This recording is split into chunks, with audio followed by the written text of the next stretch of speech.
رسول اللہ صلی اللہ علیہ وسلم نے فرمایا کہ جو یہ کلمہ ایک دفعہ پڑھے تو اللہ 20 لاکھ نیکیاں عطا کرے. کتنی نیکیاں بھی؟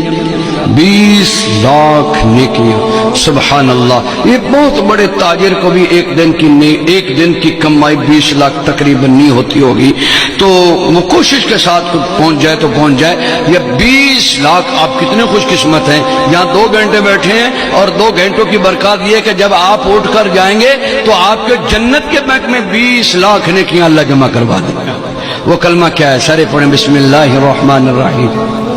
لا الہ الا اللہ وحدہ لا شریک لہ احدا صمدا لم یلد ولم یولد ولم یکن لہ کفوا احد. جس نے پڑھا اس کو مبارک ہو.